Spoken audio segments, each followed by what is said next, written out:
Hey guys, it's Julian, and today I'm going to be showing you how to make industrial ambient techno like SNTS, and polar inertia.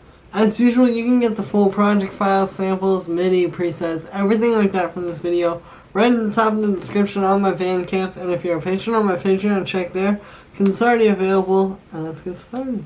Alright, so, first thing that we have up here are these noise percussions, which sound like this.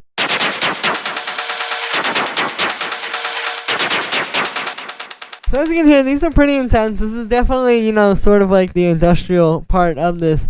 What these are is it's two different percussions that are made both using different types of noise. So, or each one uses different types of noise. So, the first one here would be, I've got some vinyl noise. And what I've done here, as you can see, so we just brought it into a simpler, and you can see I zoomed in on this one little part where there's actually like a bit of an attack there, you can see. And then what's happening is we're automating the decay. We have the sustain all the way down, so it's like really short and, very much almost like a hi-hat, more so than like a long noise. And then that decay automating up is just like,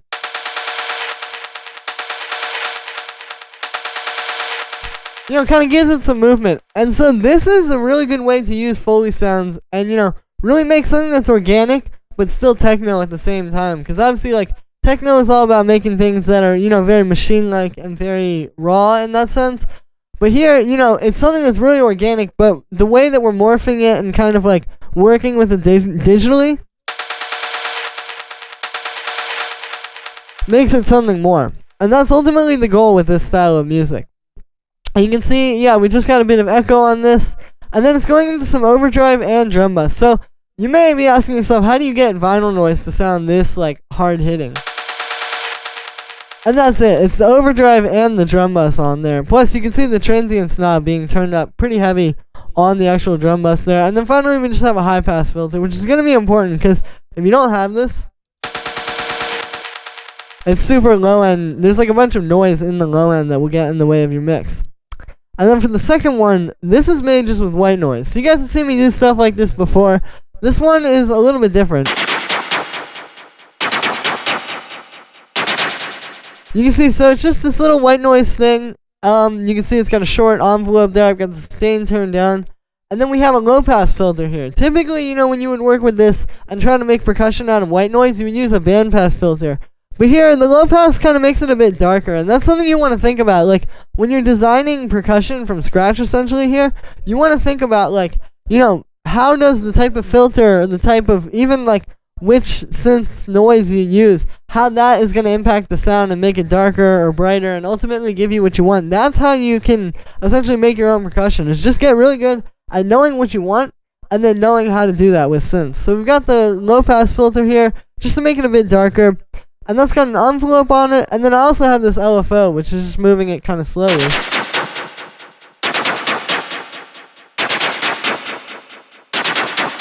It just makes it a little bit different over time. And when you hear it on its own, it sounds like white noise. But when you hear it like in the mix, doing call and response with the vinyl noise percussion, it creates some nice industrial noise there, as well as percussion.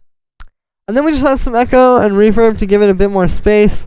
And then finally just a high pass filter. And that's it for this one. We don't have anything really to make it like, there's not like a whole bunch of extra saturation. Because you can see I have a bit of the hard shaper in here inside of operator. But yeah, that's the noise percussion. Then we have the kick.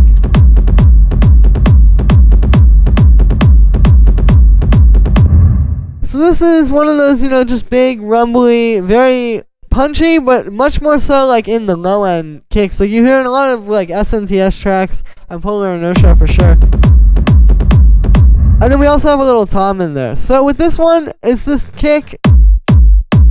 You can hear, it's a pretty hard hitting like 909 techno kick. And then we have that same kick here. But to make the rumble, what we've done is we just have the same thing playing. Like if you turn off all these effects here, it's the same kick.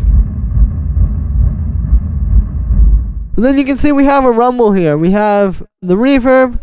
And then we're distorting it using this bass amp here to make it really nice and bassy. And then we have a low pass filter. And then this is the thing with this type of kick, is that typically when you're low passing it, like if you were making more like main room techno, like more around like 128 ppm, you'd make it really low. Like you'd put it like there, because you would really want it to just be the low end. With this style, you actually want a lot more of that mid-range in the rumble. Because like if I take, okay, so here's what it sounds like with the kick right now. It's like a pretty even blend between kick and rumble. If I make that too bassy, see, you don't really get that like kind of mid-range thing, and you need that in the mix. So that's important to kind of note where you actually put the low-pass filter. It might seem subtle, but it's going to make a big difference. Then we just have this utility here. It's converting it to mono. And then I have this being sidechained to the kick, which is actually being sidechained to this kick, but just pre-effects. So it's just knocking it out of the way of the main kick. And then we have this EQ here to cut out a little bit of room for the kick as well as boost the low end. And then I have this one here, which is actually something I haven't really shown you guys before. But the thing that I've been learning recently is that when you have like a bass, the thing is, a lot of people think like you just, when you're thinking about like sub frequencies, it's kind of just everything below 100 hertz is fine. Like even like 15 hertz, you know, frequencies that you wouldn't even hear. But you actually want to cut those out. You want to cut out usually around between like 20 to 30 hertz. You can see I've got this one at 26. And the reason why is because you may not be able to hear those frequencies, but they're still getting into your mix. Like when you're doing like limiting and compression at the end to sort of tie the whole mix together with mastering, or even just like in terms of like what you're hearing like in space, you know, that low end, you're not hearing it, but it's going to mess up the mix. And also what's happening is like if you're in a club, you can't hear it, but you can feel that coming through like some subs in like a rave or in a club where you'd be hearing this style of techno, you know, you'll definitely feel that and it'll kind of feel weird. So you got to make sure you cut that out actually. So I've done that there. And yeah, and then we also have this tom in here. So it's just like a 909 tom. I've got it being high pass. It just kind of adds some movement to the low end. And then on the group here, we just have a bit of saturation. Just kind of tying it all together here. You know, giving it all a bit more texture as well. And yeah, then we have the percussion down here, which starts with these. So we just have like this really sharp 909 hi-hat, just. And we also have a ride cymbal here. And the thing is that this is actually kind of a bit smaller than the usual techno hi-hat. Like usually, you know, you'd want like a big. But here this works really well because you already have those frequencies happening with all this other stuff, like especially here. So all you really need this to be is just like that with a bit of release, so it's kind of like, you know, nice and smooth.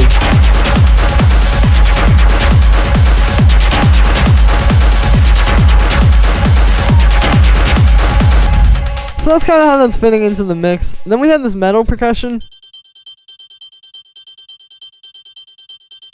Just this like synthy percussion sound going through a bit of echo. This just kind of like, it's a very small sound, but it's really big in the mix because it's so like unique. Like there's nothing that really sounds like this, so it comes right through, right on top.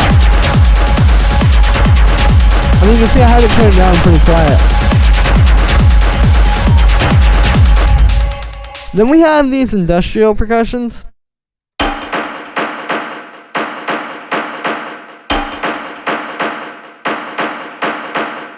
So yeah, these are like your standard sort of like, you know, more like almost like a Foley percussion, like just very like warehousey sounding, you know. It sounds like you're hitting something and it's like some live reverb going on. So it's just these sounds that I had. And you can hear it's a pretty hectic pattern as well. Like if you play that with the kick, you know, there's a lot of energy going on just in these.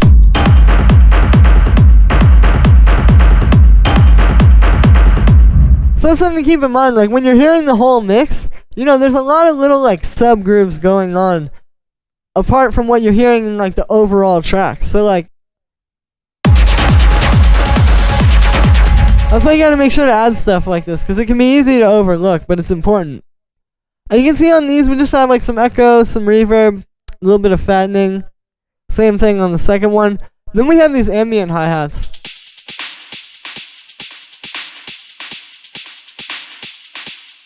So So yeah, you can hear, this is just something a bit deeper. This would be like, the intro of the track would be these.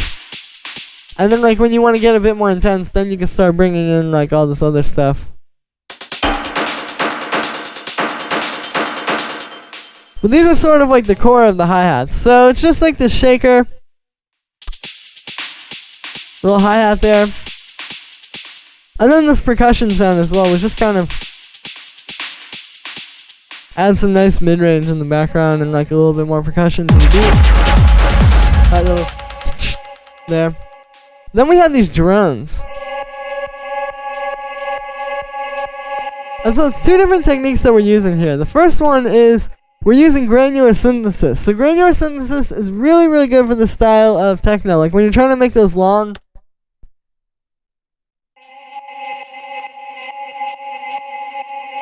super deep, just held out kind of weird cloudy pads like this. It's really good because essentially what you just do is you find a little sample, put it in there, and then it's just playing, you can see like pretty much everywhere all across the sample. It's not just playing it like from start to finish like you would get with a regular sampler. So you get an endless loop and it just creates a really, really cool textured sound. And so this is just this vocal.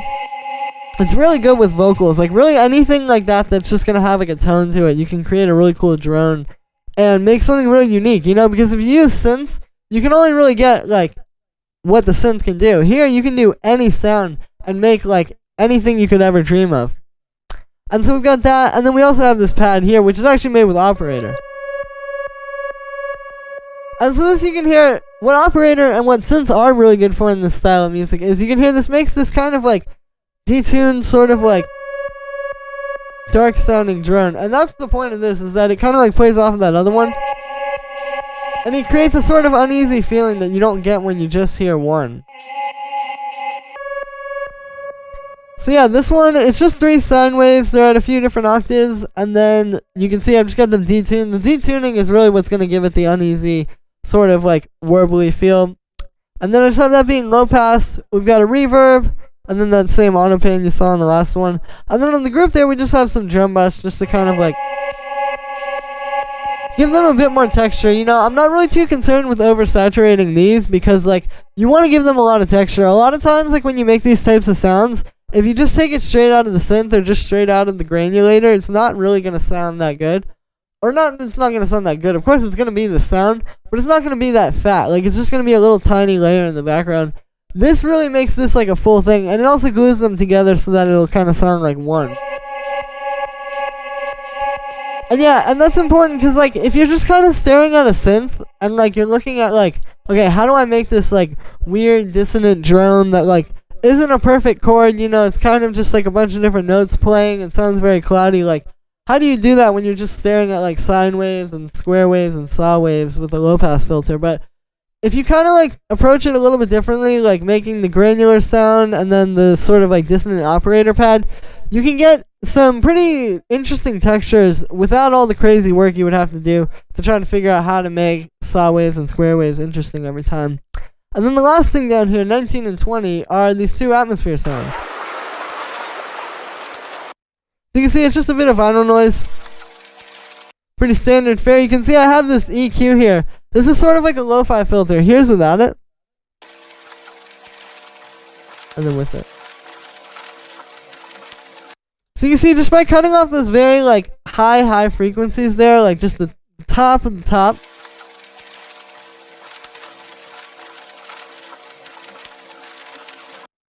It kind of makes it sound a little bit more crunchy and a little bit more lo-fi. It's a great technique. I learned this from making lo-fi house. Like, it's a really great way to get that kind of effect in that music as well.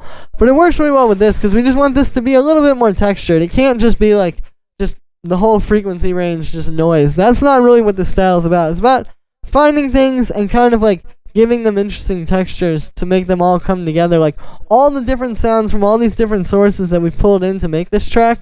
It's kind of like, yeah, it's important to do that. You don't want to just take it and just use it just dry. Then we have this atmosphere.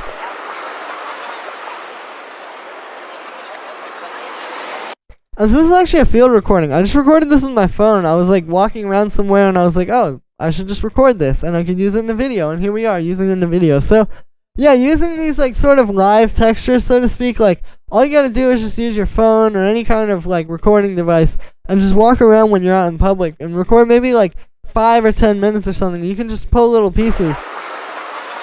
And the thing that's interesting here is that it never sounds exactly the same twice. Like if you just grab like white noise out of a synth and try to do this, like you can make a similar sound, but it's gonna be the same thing.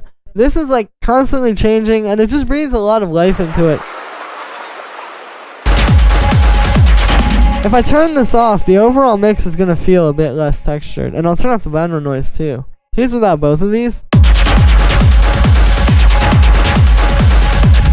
And then with them.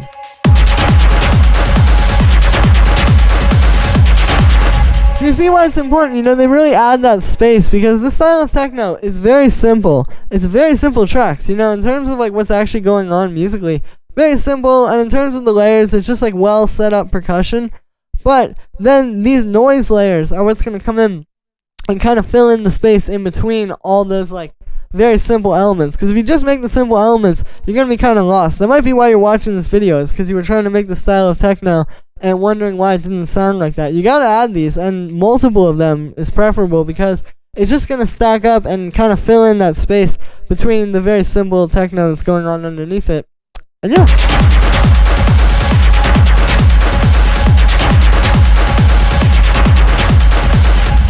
So that's going to be it for this one, guys. I hope you enjoyed. As always, make sure to like this video as well as subscribe, and let me know what you think of this video in the comments.